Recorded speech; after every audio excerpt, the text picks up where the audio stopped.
세웠습니다. 오늘 이 시간에는 만유보다 크신 하나님이라는 제목을 가지고 우리가 은혜를 나누려고 합니다. 우리 사람들은 보통 하나님을 생각할 때 자기 기준에서 비교하고 생각을 합니다.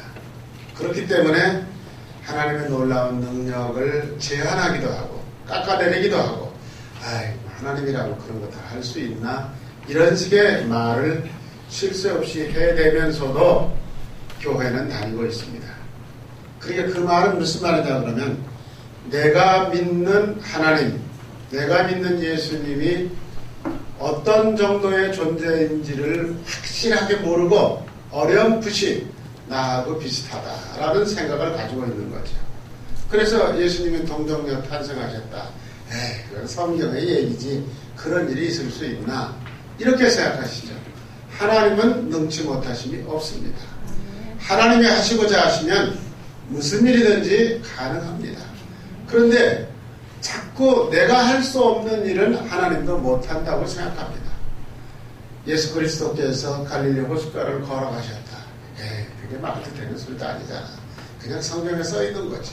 어떤 사람이 뭘 잘못 보고 쓴 거지. 이렇게 천연덕스럽게 말하는 목사들도 있습니다. 여러분. 그러나 하나님은 그런 하나님 아닙니다. 오늘 성경에 분명히 하나님은 만물 중에서 가장 최상위에 크신 분이다. 그러니까 우리가 가지고 있는 그런 이성적인 판단을 가지고 하나님을 판단할 수 없다 하는 그런 얘기입니다. 그런데 그 만물보다 크신 하나님이 도대체 무슨 일을 하고 계시는 거냐, 우리가 그걸 오늘 좀 주신 말씀을 통해서 생각하려고 하는 겁니다. 제일 첫째는 지금도 일하고 계신다는 겁니다. 하나님이 일하고 계시기에 지금도 밤과 낮이 교체가 되고 계절의 변화를 우리가 경험하면서 살아가는 것입니다. 이것은 하나님의 창조의 질서입니다. 이 창조의 질서는 지금까지 수억만 년을 지내오면서 한 번도 변경되고 무너진 적이 없습니다. 그래서 예수님께서는 요한복음 5장 17절에서 내 아버지께서 이제까지 일하시니 그랬습니다. 우리 이 말씀을 잘 귀담아 들으셔야 됩니다. 내 아버지께서 이제까지라는 말은 무슨 말이에요? 지금 이 시간에도 그런 뜻입니다. 지금 이 시간에도 일하시니까 나도 일한다. 우리가 이 세상을 살아가면서 여러분들 일하는 모든 것들도 우리가 그런 차원에서 생각을 한다면 하나님 아버지가 지금도 일하고 계시니까 나도 일해야지 이렇게 생각한다면 일이라고 하는 게 짜증스럽고 힘들고 불편하게 느껴지지 않는다는 거죠. 예수님이 분명히 그렇게 말씀하셨습니다. 그러면 내 아버지가 이제까지 일하신다 그러는데 무슨 일을 하고 계시는 걸까요? 우리가 한번 생각해 봐야 됩니다. 창세기 1장에 보면은 하나님이 가장 소중하고 사랑하는 존재로 창조하신 피조물이 우리 사람입니다. 하나님이 가장 소중하게 여기고 사랑의 대상자로 또 존경을 받으시기를 원하시는 마음으로 완벽하게 창조한 게 인간이라고 해서 하나님이 우선순위 제일 먼저 창조하지 않으셨다는 겁니다.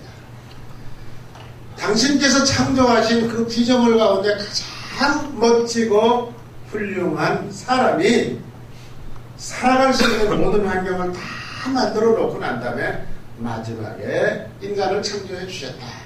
우리가 이렇게 그 성경을 이해할 수가 있습니다.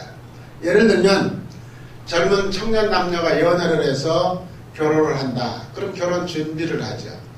그러면 결혼 준비라는 게 뭡니까?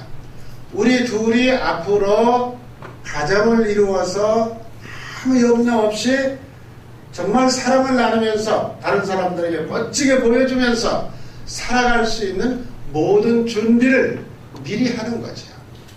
미리 해놓고 이제 결혼한다. 그런 얘기죠.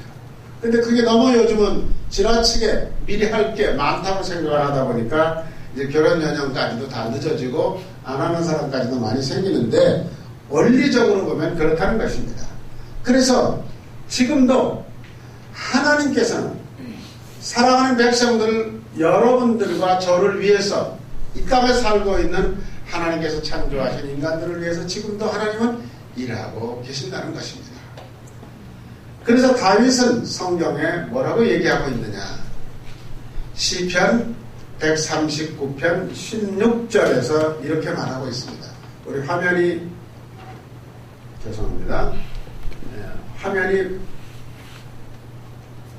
보이시죠? 다윗의 139편 16절 말씀 우리 다 같이 한번 화면을 보시면서 읽도록 하겠습니다.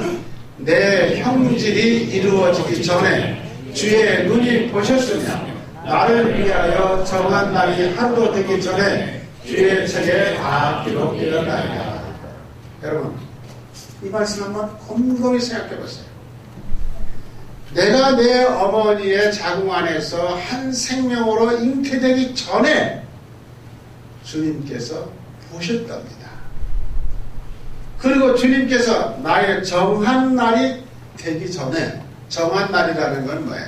생명이 완벽하게 커서 이제 한 사람으로서 살아갈 수 있어서 이 세상에 태어나는 날, 여러분들의 생일날이 하나님께서 여러분들을 이 땅에 보내시기로 정한 날입니다. 그 정한 날이 되기 전에 하나님 어떻게 했느냐? 하나님의 책에다가 기록을 해두었답니다. 이 사람은 어떤 성격을 가진 사람으로, 어떤 앞으로 일을 할 사람으로, 신앙적으로는 어떻고 사회에서는 어떤 일을 해야 될 사람으로 하나님은 계획을 하시고 만드셨다는 거죠. 여러분, 이런 조그만 기계 하나를 만들어도 이게 그냥 만들어진 거 아니잖아요. 저에게는 돈을 몇 억을 갖다 준다고 그러는데 이거 못 만듭니다. 난 못합니다. 그럼 누가 만들었느냐? 누군가가 요거를 만들기 위해서 제일 먼저 구상한 것이 뭐냐 그러면은 요런 목적을 가진 이걸 만들어야 되겠다. 리모컨을 만들어야 되겠다. 이 리모컨은 여러분들 집에 텔레비전에 쓰는 것도 있고 여러 가지 쓸 수 있는데 이거는 파워포인트에 쓰는 목적으로 내가 이걸 만들어야 되겠다. 그러면 그 전문가들이 한 사람 두 사람의 의견이 아니죠. 여러 사람이 지금까지 개발해놓은 모든 능력을 동원해서 먼저 설계도를 만들었습니다. 그 설계도에 의해서 하나씩 하나씩 부품을 만들어서 조작을 해서 테스트를 해서 내놓은 것입니다. 마찬가지입니다. 우리 인간들을 이 세상에 보내시기 위해서 하나님께서 하나님의 책에다가 설계도를 먼저 그리셨다는 거예요. 다 기록을 해놨다는 거예요. 그렇게 우리가 따지고 본다면 이 세상에 우연하게 태어난 사람 한 사람도 없습니다. 우리 엄마가 피임을 잘못해서 실수해서 태어난 것처럼 부부에게 얘기를 들었다고 하더라도 실수가 아닙니다. 하나님께서 계획하신 일입니다. 이래봬도 저는 하나님의 계획 아래에서 이 세상에 태어난 어쩔 수 없이 가장 소중한 존재, 이 땅에 하나밖에 없는 존재, 여러분 적어도 그런 자부심을 가지시기 바랍니다. 그게 성경의 얘기예요. 그 다음에 17절에 그런 내용을 고백하면서 다윗은 뭐라고 말하느냐 그러면 하나님이여 주의 생각이 내게 어찌 그리 보배로운지. 주님께서 그 설계도에다가 기록해놓고 나를 인간으로 이 땅에 보내주셨는데 제가 하루하루를 살면서 생각을 해보니까 하나님께서 계획하신 그 모든 것들이 나의 삶 속에서 하나씩 하나씩 느껴지는데 그렇게 보배로울 수 없다는 거죠. 그렇게 완벽할 수 없다는 거죠. 이게 자기 자신을 자랑하는 거 아니에요. 하나님이 나를 이 땅에 보내실 때 완벽한 존재로 창조해서 보내주셨다는 겁니다. 그걸 생각하니까 너무너무 감사한 거예요. 너무너무 힘이 나는 거예요. 그래서 18절에 뭐라고 하면 내가 세려고 할지라도 내 이 한 몸속에서 이루어지고 나의 삶 속에서 이루어지는 모든 일들 가운데 하나님 앞에 감사한 조건들을 세보려고 해도 그 수가 모래보다도 많습니다. 셀 수가 없습니다. 여러분 지금 한번 잠깐이라도 한번 생각해 보세요. 나라고 하는 존재 얼마나 소중한 존재인가. 하나님께서 나에게 주신 특별한 능력, 특별한 재능, 특별한 여러 가지 조건들 한번 생각을 한번 해보세요. 불평하지 마시고. 우리는 지금까지 대체적으로 불평만 하면서 살았습니다. 불평하는 사람에게는 감사가 생각이 나지는 않습니다. 다윗은 그렇게 말하잖아요. 내가 세려고 할지라도 셀 수가 없습니다. 모래보다 많습니다. 내가 깰 때에도 여전히 주와 함께 있나이다. 깊은 잠이 들어서 생각하다가 다 놓고 잤는데 아침에 눈 딱 뜨는 순간에 나는 잤는데 하나님이 나와 함께 하셨다. 왜? 껌껌할 때 잠이 들었는데 아침에 눈 딱 뜨니까 세상이 밝아졌어요. 무슨 말이에요? 지난 밤에도 하나님은 이 지구를 돌리고 계셨다는 거죠. 태양을 돌리고 움직이고 계셨다는 거죠. 그래서 정확한 시간에 내가 눈을 떴는데 그때도 하나님은 나와 함께 하셨습니다. 여러분, 얼마나 참 진지한 그런 고백인가 하는 것을 우리가 들을 수가 있습니다. 사도 바울은 그 얘기를 사도행전 20장 24절에서 이와 같이 말하고 있습니다.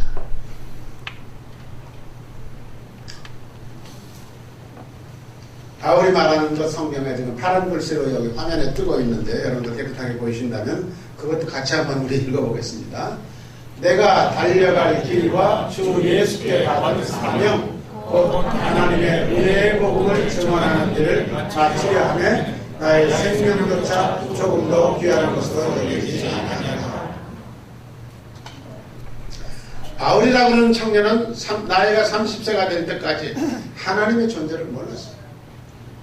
그리고 하나님께 감사하고 하나님께 모든 걸 바쳐야 되겠다는 생각 없이 유태교라고 하는 교회 교인이 되어서 예수 믿고 하나님 믿는 새로 생긴 기독교인들 잡아 죽이는 것이 하나님에게 충성하는 일이라고 생각하고 살았어요.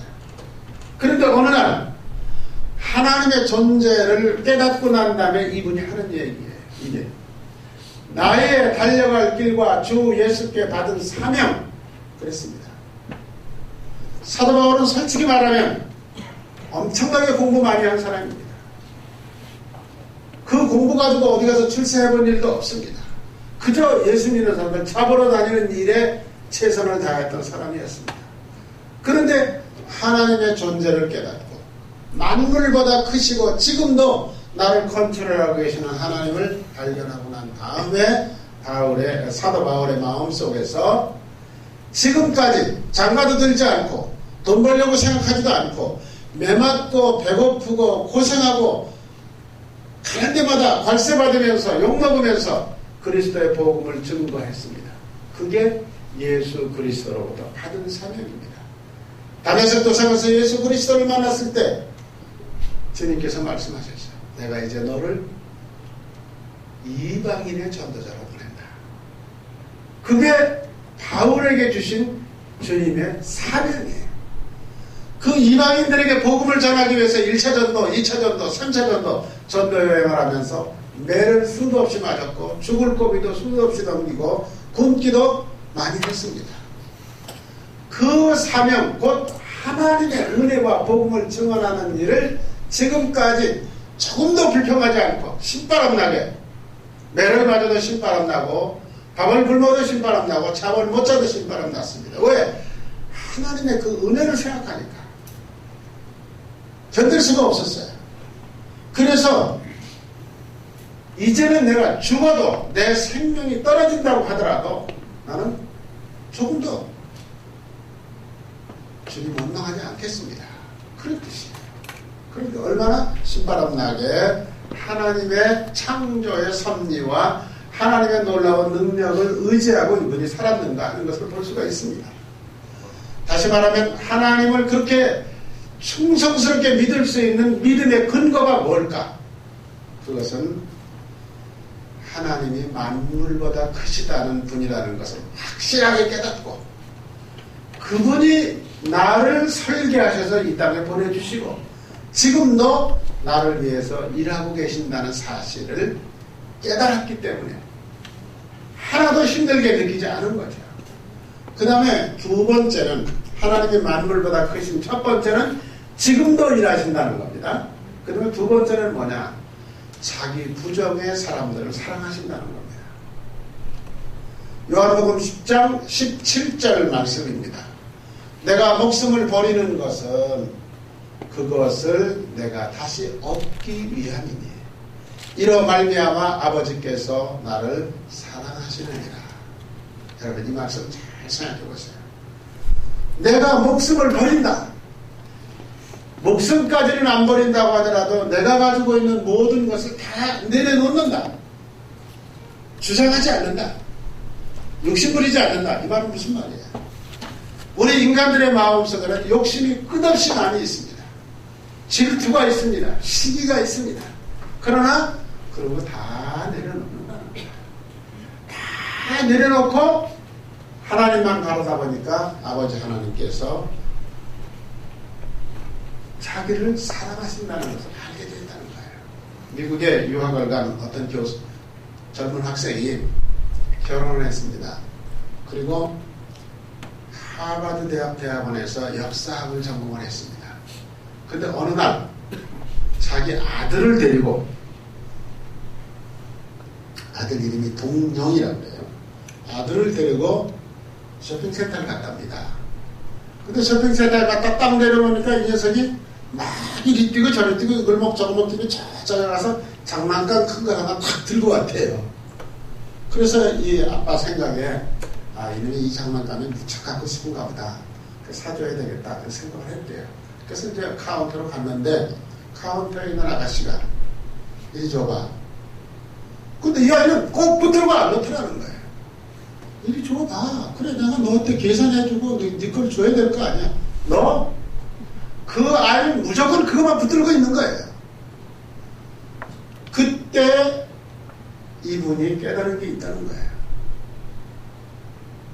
지가 붙들고 있고 욕심을 가지고 그걸 그렇게 몸부림친다고 적게 되는 게 아니라는 거죠. 잠시 동안 걔가 그렇게 하고 있는 건데 카운터에다 내려놓고 거기서 잠깐 동안 계산을 하고 나서 받으면 그건 누구도 뺏을 수 없고 누구도 나눠줄 수 없는 자기 것이 된다는데 이 아이는 그걸 모르더라는 거죠. 그런데 자기도 이거 그렇게 생각하고 살아본 적이 없어요.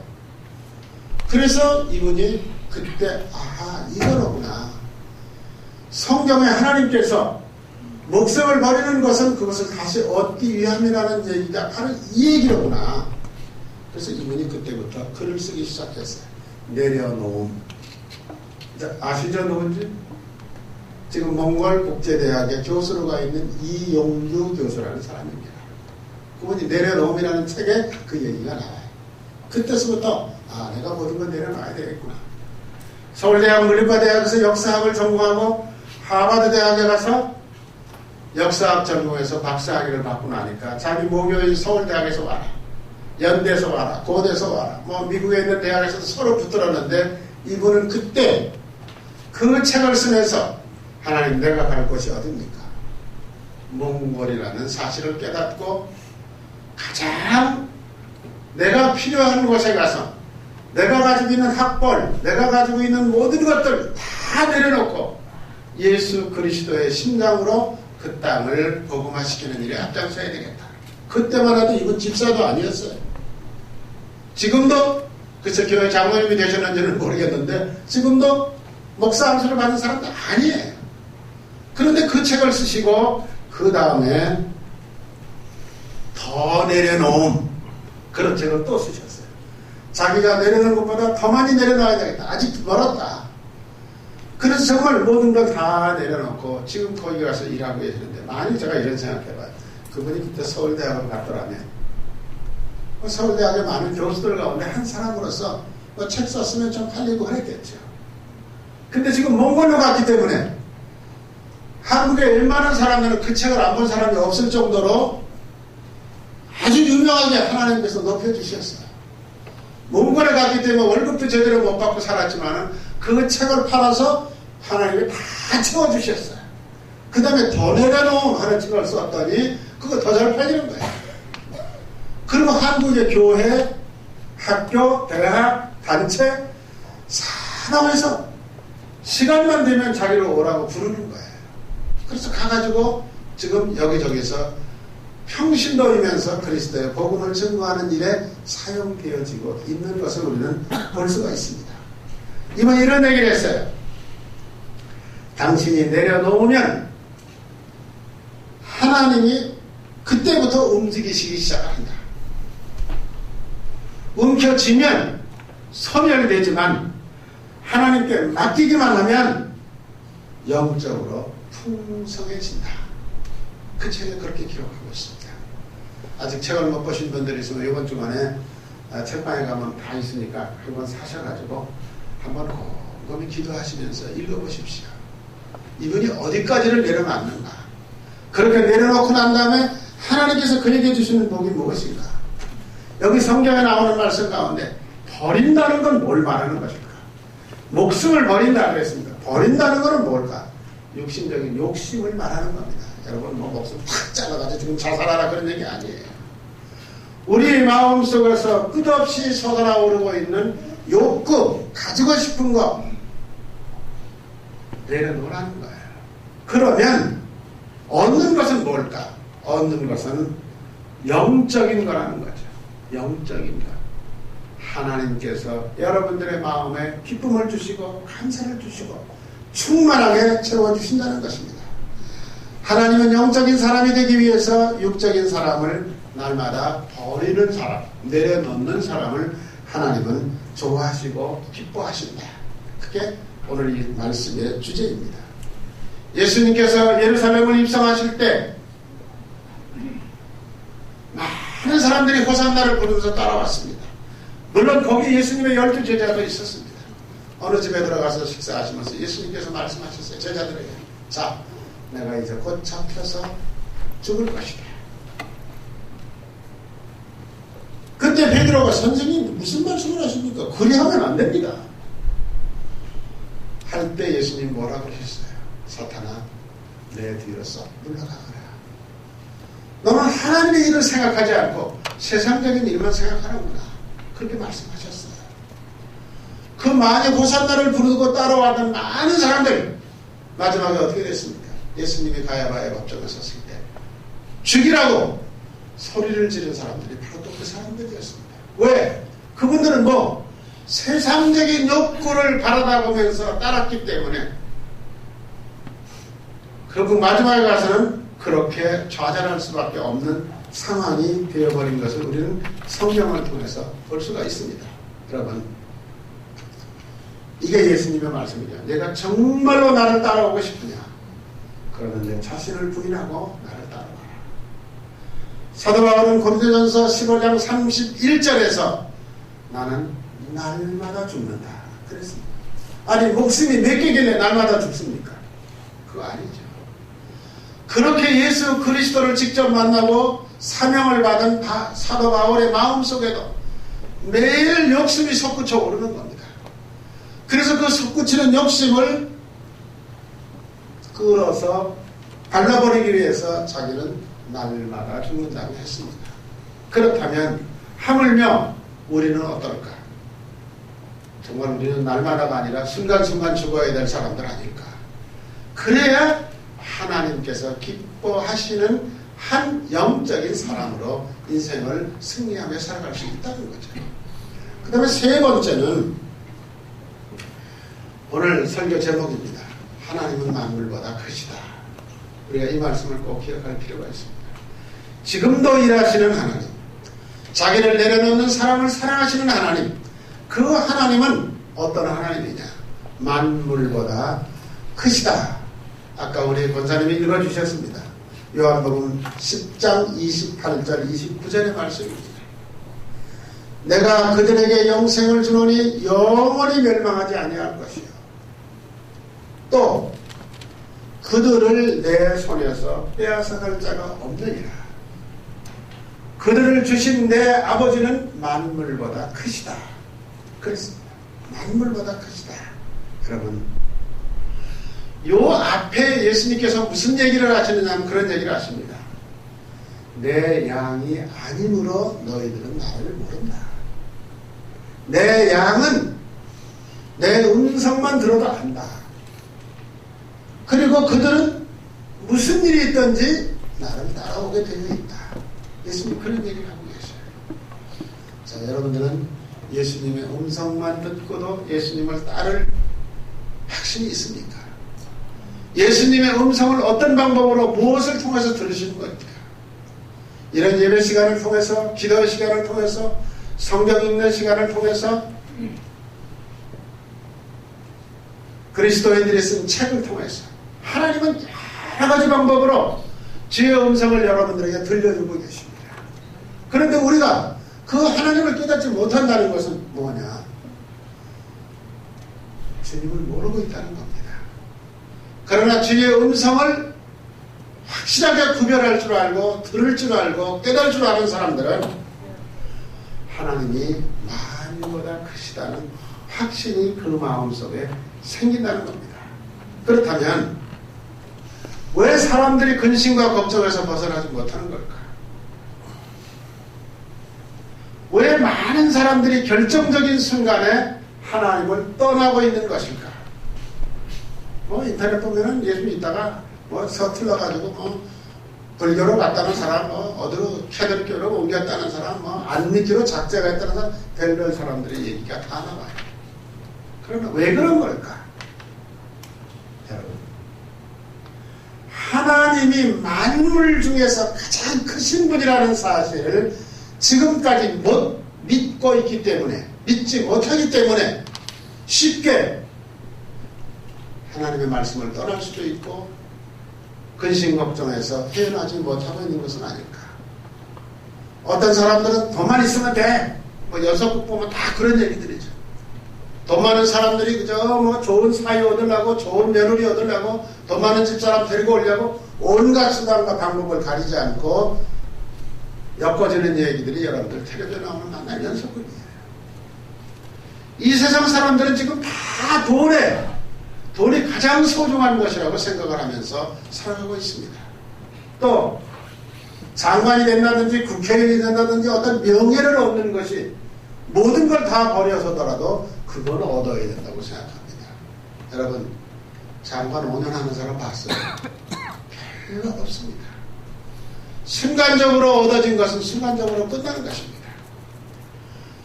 또 우리 교인들은 지금 대학에 계시는 어른들이 많이기 때문에 다 만나는 사람들이 박사학위 가진 사람들이고 나도 박사학위 너도 박사학위 다르니까 그저 아무런 아닌 것 같지만은 또 세상에 있는 사람들은 어떻게든지 공부해서 아들 박사학위 받도록 만들어야 되겠다고 온갖 수단과 방법을 다 가리지 않고 돈도 투자하고 시간도 투자하고 쫓아다니면서 남편 여기 놔두고 미국에 호주에 데리고 가서 아예 아들하고 붙어가지고 사는 아줌마들 얼마든지 많은 거야. 그게 뭐냐? 그것만 가지면 다 될 것처럼 생각하고 있지요. 아닙니다. 여러분, 분명하게 아셔야 됩니다. 그렇지 않습니다. 우리가 믿는 하나님은 우리가 생각하는 돈보다, 우리가 생각하는 명예보다, 우리가 생각하는 어떤 학위보다 훨씬 더 크신 분입니다. 그 만물보다 크시다는 것을 확신하고 있는 사람들이 선교사로 자기 집과 자기가 살던 모든 좋은 환경을 버리고 떠나는 겁니다. 종교개혁자들이 바로 그런 사람들입니다. 제가 알고 있는 많은 의사들 가운데 괜찮은 의사 선생님들이 정말 한국에서 온 의과대학 교수로 그 다음에 명의사로 돈도 얼마든지 벌 수 있는 사람들인데 그거 다 내려놓고 선교 현장으로 가는 의사들 얼마든지 있습니다. 어떤 분은 제가 아는 목사님도 연세대학 졸업한 의사고 자기 부인도 연세대학 졸업한 의사인데 다 포기하고 미국에 가서 젊은 청년들을 모아놓고 그들에게 복음을 전해주는 일을 하고 해서 살아가고 있어요. 미국은 의료비가 비싸죠. 그러니까 자기네 모이는 청년들 곧 결혼해가지고서 아들, 딸 낳는 애들 모든 진료 자기가 해주면서 한 푼도 안 받고 해주면서 그들에게 복음을 전가하는 거예요. 그걸 위해서 태어났다고 자기는 생각하는 거죠. 여러분, 왜 그렇습니까? 만물보다 하나님이 크시다고 생각하기 때문에 그들은 그런 결단을 내리고 그런 사람들에 의해서 기독교는 오늘날까지 왔습니다. 여러분, 우리가 믿는 하나님은 만물보다 크신 분입니다. 하나님께서 만물보다 크시다는 것을 확신할 때 우리들은 어떤 일이든지 할 수 있다고 하는 사실을 기억하십시오. 제가 이제 한 분을 소개하고 마치겠습니다. 여러분, 예수원, 강원도 태백에 있는 성공의 수도원입니다. 예수원 그러면 생각나는 사람이 다 있죠. 여러분, 이게 예수원 본당 건물입니다. 그 다음에 여기 예수원에 가면 큰 돌에 이렇게 써 있습니다. 토지는 하나님의 것이라. 레위기 25장 23절 이렇게 되어 있습니다. 이런 이야기는 나중에 참고로 여러분들 보시기 바라고. 이분이 바로 누구냐? 대천덕 신부라는 사람입니다. 예수원을 설립하신 분이죠. 그 옆에 있는 분은 물론 사모님이시고요. 이 대천덕 신부는 원래는 프리스턴 신학교를 졸업한 장로교회 목사였습니다. 그런데 선교사로 나가려고 여러 차례 얘기를 해. 장로교 선교부에서 뭐 이런 조건 저런 조건 때문에 뭐가 잘 안 됐어요. 그래서 화가 나가지고서 성공회 대학을 들어가서 성공회 대학을 졸업하고 성공회 신부가 돼가지고 한국의 선교사로 나왔습니다. 자, 이 대천덕 신부라는 사람은 토리 3세라고 그러는데 토리 1세, 토리 2세, 토리 3세입니다. 이분들이 다 한국의 선교사로 왔던 분들입니다. 그래서 이분은 1918년 1월 18일에 중국 산동성에서 태어났습니다. 산동성은 여러분 우리 황해바다 딱 건너편, 거기가 산동성입니다. 중국에서 제일 가난한 사람들, 보리밥밖에 못 먹는 동네가 산동성입니다. 자기 아버지가 선교사로 거기 와서 일을 하시다가 이 아들을 낳았어요. 그리고 공부는 어디서 왔느냐? 중국에는 그때 외국인 학교가 없었답니다. 한국에는 서울에 있었던 게 아니고 평양에 외국인 학교가 있었어요. 그러니까 아까 우리 장모님도 기도하셨지만 평양에 그리스도인들이 얼마나 많았었는지, 외국 선교사들이 얼마나 많이 들어와 있었는지를 이걸 보고도 알 수가 있어요. 그래서 이분이 평양에 가서 외국인 학교를 졸업하고 중국에 있는 연견대학, 아주 중국에서 유명한 대학입니다. 지금 이게 기독교 대학이었습니다. 그 당시에. 중국의 북경대학도 선교사들이 세운 대학입니다. 이렇게 해서 연경대학을 졸업하고 미국의 데이비슨 대학, 성공회 남부대학, 그리고 1946년에 신부로 사제서품을 받고 미국 프리스턴 신학교, 그리고 하버드 대학교 대학원을 졸업했습니다. 여러분, 이런 분이, 이 대천덕 신부가 모든 거 다 내려놓고 전부 포기하고 한국으로 오신 겁니다. 물론 이분이 이제 돌아가시고 난 다음에 2002년에 돌아가셨는데, 돌아가시고 난 다음에 그 무덤에 묘비가 지금 강원도에 있습니다. 그 묘비가 이게 사진이 깨끗하지는 않은데 여러분들 뭐라고 써있느냐 그러면 요한복음 7장 17절입니다. 사람이 하나님의 뜻을 행하려면 이 교훈이 하나님께로부터 왔는지 내가 스스로 말하고 있는 건지를 알아야 된다. 그러니까 그 말은 무슨 말이에요? 대천덕 신부는 자기가 한국 땅에 와서, 자기 아버지가 한국 땅에 와서 신부로, 목사로 섬기게 된 것은 우리가 스스로 결정한 게 아니다. 하나님이 보내신 거다. 하나님의 뜻에 따라서 자기는 여기 왔다. 그렇게 생각하는 거죠. 그 다음에 그 부인, 얼마 전에 돌아가셨습니다. 한 3년 됐나요? 미국서 돌아가셨는데 그분도 마지막에 돌아가시면서 나는 한국 땅에 묻혀야 되기를 원한다. 그래서 그 아들이 자기 어머니 시신을 한국으로 가지고 왔어요.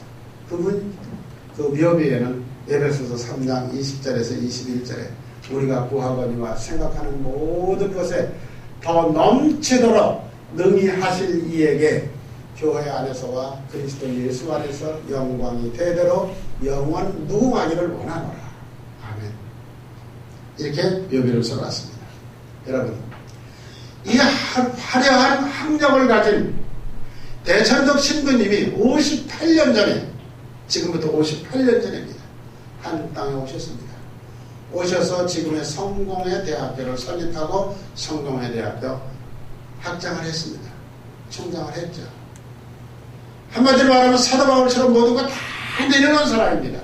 그리고 성공회 대학을 다른 사람에게 맡기고 1965년에 강원도 태백산 속으로 들어가서 돌아가실 때까지 한국에서는 왔다 갔다 하셨지만 한국 밖에를 나가신 일이 없다고 합니다.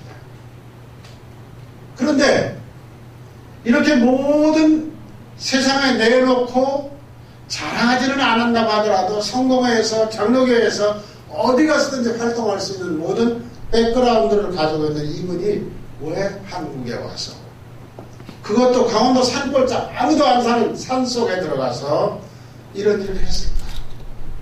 이건 정말 모험입니다. 2002년 8월 6일 날 하나님의 부름을 받아서 84세로 세상을 떠났습니다. 그런데 태백산으로 그분이 들어가서 거기서 집을 짓고 50년이 지난 지금 태백산에 있는 예수원이라는 것은 어떤가? 여러분 놀라지 마세요. 광고하지도 않습니다. 어디 뭐 예수원은 이러니까 여러분들 청년들 오십시오, 목사님들 오십시오 얘기하지도 않습니다. 그런데 1년에 어느 해든지 10,000명 넘게 왔다 갔지 10,000명 미만으로 온 해가 없었답니다. 근데 그 오는 사람들이 어디서 오느냐? 세계 각국에서 온대요. 의사들이, 대학 교수들이, 목사들이, 젊은이들이 와서 거기 와서 기도하고, 거긴 기도만 하는 곳이 아니에요.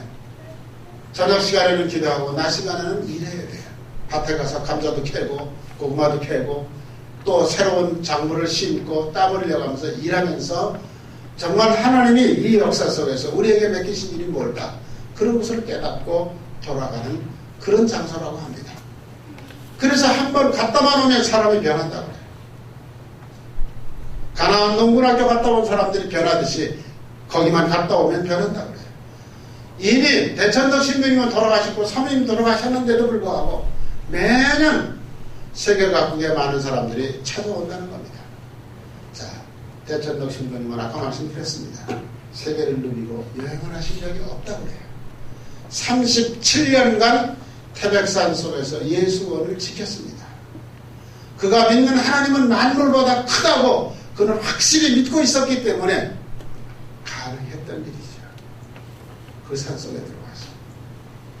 여러분, 이제 말씀을 정리합니다. 우리가 믿는 하나님은 지금도 일하십니다. 지금도 여러분들의 삶과 순간순간을 붙들고 섭리하고 계십니다. 아멘. 이럴 때 아멘 하는 거예요. 그 다음에 하나님은 자기를 부인하고 자기의 모든 인간적인 것들 자랑거리 다 내려놓고 겸손하게 하나님 앞에 무릎 꿇는 사람, 그런 분을 하나님은 사랑하고 계셔요. 하나님 사랑받는 조건 간단해요. 그거 한 가지만 하면 돼요.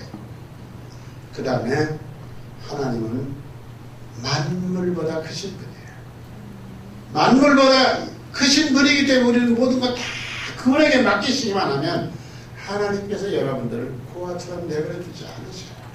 여러분들의 갈 길을 선하게 간섭하시고 인도하시고, 또 우리 민족도 마찬가지고 우리 학교도 마찬가지고 우리 모두가 그런 자세를 가지고 하나님을 섬겨나갈 때 하나님의 놀라운 축복이 함께 하실 줄로 믿습니다. 잠깐 기도하겠습니다. 하나님 감사합니다.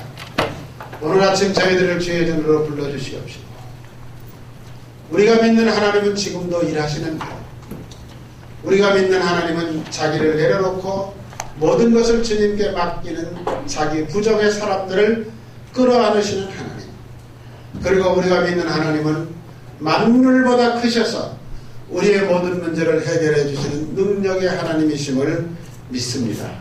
주여 도와주시고 우리 모두가 이런 하나님 붙들고 온전하게 신앙생활하게 하여 주시옵소서. 우리를 사랑하시는 예수 그리스도의 이름으로 감사하며 기도드리옵나이다.